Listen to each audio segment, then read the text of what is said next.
अस्सलामुअलैकुम। मोहम्मद अज़हर सिद्दीक अपने programme political diaries के साथ हाजिर खिदमत है। कौम को जीत मुबारक हो। और इमरान खान साहब ने पूरी कौम को एक नया नरेटिव दे दिया है। जो अपना बयानिया बनाया था उस बयानिया को सच्चा साबित कर दिया है। मैं आगे तफसीलात आपके सामने रखता हूं और इस बात को बिल्ड करता हूं, लेकिन आप जो कि चाहते हैं असल हालात आपके सामने आ जाएं वो मैं आपके सामने रख देता हूं। बड़ी दिलचस्प सूरत हाल है। NA-22 मर्दान में PTI गुज़श्ता जब इलेक्शन हुआ था और इलेक्शन जीता था तो 2065 वोट थे। इस दफा 8500 हैं। NA-24 चारसदा में PTI के 23,787 वोट थे, अब हैं 10,233। NA-31 पिशावर PTI 45,449 और इस वक्त हैं 25,571। NA-108 फैसलाबाद में PTI बड़े मार्जिनल मार्जिन से 1275 की वोटों से जीती थी और इस दफा हैं 24,575। NA-118 ननकाना PTI 2,523 PTI और इस दफा हैं 12,126। NA-157 मुल्तान में PTI जीती थी, बड़ा क्लोज मार्जिन था 6,595, लेकिन इस दफा पीपल्स पार्टी जो है वो 19,750 लेगी। NA-237 Karachi PTI 1467, peoples party जीती है 10,074 वोट से। NA-247 कराची PTI के 350 थे पर इस दफा 33,052 हुए हैं। PP के 3 अगर आ जाए 139 शेखपुरा नून लीग जीत गए। तीनों हल्के नून लीग के थे 2,891 और नून लीग 3,177, तो वोट इनके कम हुए हैं। PP 209 खानेवाल नून लीग 16,277 थी लेकिन 13,722 पाकिस्तान तहरीक इंसाफ। PP 241 भावल नगर नून लीग थे 4,359 और PTI हैं 8,867। ग्राफिक्स मेरे पास बड़े अहम है आपके पास, लेकिन वो मैं आपके सामने मैं सिर्फ इतना बता दूं कि 2018 में PTI यानी ये मर्दान के हल्के में 30%, 67%, 41, 43, ये पूरी एक लिस्ट है जो आपके सामने मेरे ट्विटर हैंडल पे अगर आप देख लेंगे तो मैंने वहां लगाई हुई है और आपको वहां तक समझ आ जाएगी कि क्या हालात हो रहे हैं। अब इस मौके के ऊपर आप लोगों ने सुनना बहुत है। मैं इस मौके के ऊपर एक गाना ही आपके सामने गा देता हूँ राजेश खन्ना का, बड़ा जरूरी है समझने के लिए। जरा सुनिएगा क्या कहते हैं। चले मैंने जरा बीच में थोड़ा सा काट दिया, लेकिन इसके अलावा अब ये भी चौके चल रहा है, मैंने ट्विटर लाइन पे लगाया, ये भी सुन लीजिएगा, ये भी जरा सुन लीजिएगा, आपको समझ आ जाएगी।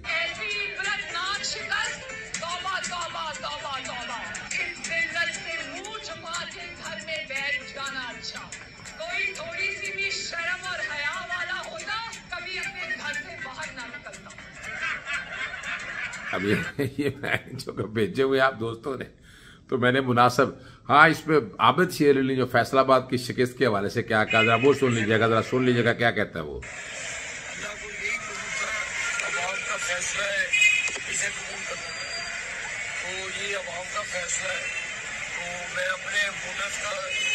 फैसलाबाद की अवाम और NA-108 के लोगों का शुक्रिया अदा करता हूँ और आपका भी शुक्रिया अदा करता हूँ।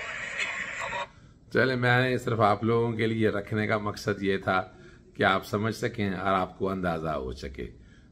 कईयों ने मुझे भेजी कि इस पे सलीम साफ़ी के हवाले से फातिहा पढ़ने का कहा मौलाना फजलुर रहमान को। चलें वो शुरू से मैं एक एक चीज़ बताता रहा आप लोगों को। अब न ठहरे कोई मुकाबिल यहाँ, अब तो मंजिल पे जाके रुकेंगे कदम, साथ अपने ही जज्बा जनू और यकीन पाश हो जाएंगे सब बुतों के बरम। इमरान खान साहब जो कहा उन्होंने ये सारा कुछ रख दिया। 13 सियासी जमातें इकट्ठी थी। कितनी जमातें थी? 13 सियासी जमातें PDM की और मुकाबला इमरान खान का। इमरान खान की वफाक में हुकूमत रही है और पंजाब की पुलिस ने भी कितना साथ दिया वो आप अंदाजा लगा सकते हैं। तो ये तो अगर देखा जाए रियल वोट हैं। 2018 में जो कह रहे थे मैं वो भी मानने के लिए तैयार नहीं। 2013 में भी इमरान खान साहब की सीटें कम की गई, यानी कम से कम धांधली हुई है। इलेक्शन कमीशन ने जो किरदार अदा किया आप लोगों के सामने है, मुझे बताने की जरूरत नहीं है। इस वक्त आप फ्री एंड फेयर इलेक्शन कह सकते हैं, लेकिन मुल्तान में ऐसा क्या हुआ ये समझना जरूरी है। ये डायनामिक्स आप लोगों के समझने के लिए जरूरी है। टर्नओवर कम रहा, जो जुलाई के इलेक्शन थे ज़िमनी, उसमें टर्नओवर का हम बार बार कहते रहे और टर्नओवर बहुत हुआ, चूंकि उसका मकसद क्या था? उसका मकसद था पंजाब असेंबली में अपनी हुकूमत लेना। यहां नेशनल असेंबली के अंदर हर एक को पता है, वोटर को भी पता है कि यहां तो एक अलामती इलेक्शन हो रहा है। इलेक्शन होने के बाद यहां नेशनल असेंबली में जाना नहीं। इमरान खान साहब ने अपना रिकॉर्ड खुद ही तोड़ दिया और बड़े सगीर या पूरी दुनिया में देखा जाए इतनी सीटों पे बैक्त वक्त 6 सीटें जीतना ये वर्ल्ड रिकॉर्ड है। जुल्फिकार अली भुट्टो साहब का इसके पास था, इमरान खान का उसके बाद था कि 5 सीटों पे इलेक्शन लड़े थे, लेकिन 6 सीटों पे इलेक्शन जीतना और वो भी ज़िमनी हुकूमत ना होने के बावजूद, ये एक वर्ल्ड रिकॉर्ड है। और ये रिकॉर्ड अब कोई तोड़ सकेगा ये तो देखेंगे। महल ख्वाब ही होगा तोड़ने का, इतना आसान काम तो मैं नहीं समझता ये होगा। लेकिन टर्नओवर इस दफा जरा कम रहा है, टर्नओवर उतना नहीं था पंजाब के इलेक्शन में, ये बहुत जरूरी था।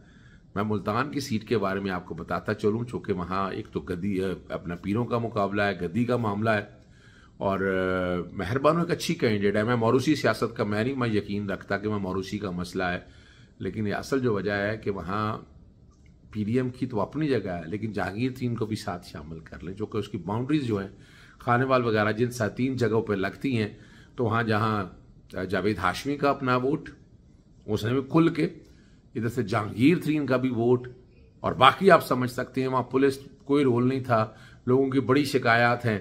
तो इतना बड़ा मार्जिन जो है, और 10 से 12 हल्कों में यकीनन धांधली हुए जहाँ हमेशा होता है।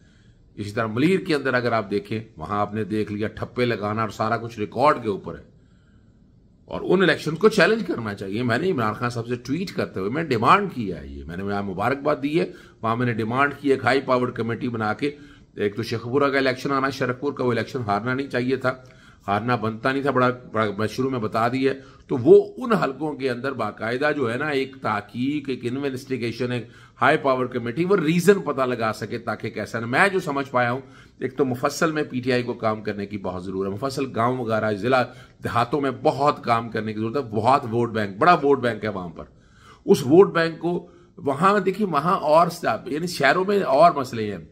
शहरों में आप पहुंचे ना पहुंचे, उन्होंने इमरान खान साहब को वोट देना है, वहां के डायनामिक्स और है।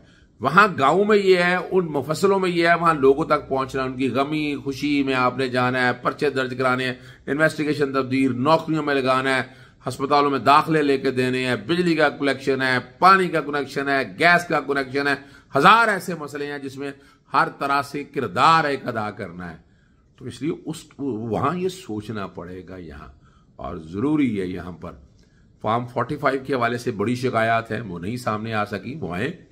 और मीलू नहीं, वो सच मीलू नहीं, अमल वली क्या नाम है उसका, वो कह रहा है जी मैंने वो इलेक्शन जो है ना जी वो चैलेंज करना है। आपका इजाजत है, जो मर्जी चैलेंज करे, जिस तरह मर्जी आप लेके जाए, आपको रोका तो किसी ने नहीं है।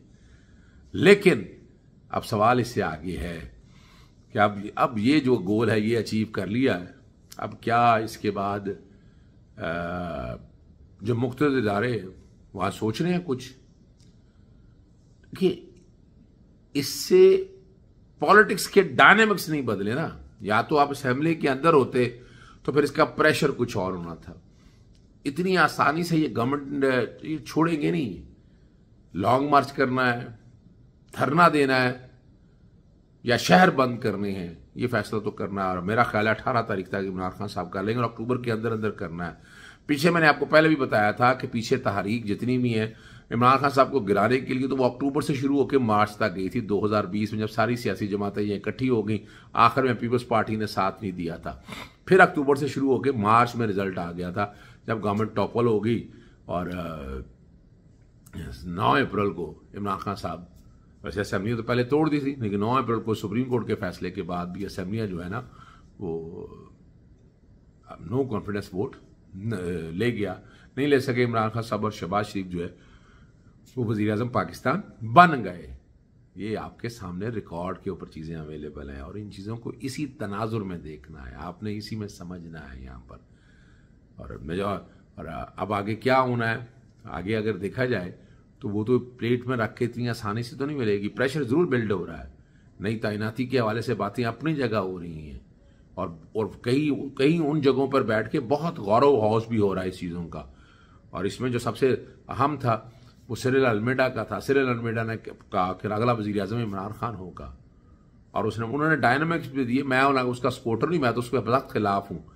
आपको पता डॉन लीग्स में जो किरदार था सिरिल अल्मेडा का वो आपके सामने है, लेकिन वो क्या बात लिख रहा है और इससे आगे लंदन बैठ के क्या हो रहा है। लंदन नवाज शरीफ तो आने का बहुत, यानी मोहम्मद अब्बास वगैरह ने कह दिया नवाज शरीफ आने का, वो अब दूर चलेगी बातें ये सारी, और वो ठीक कहते हैं।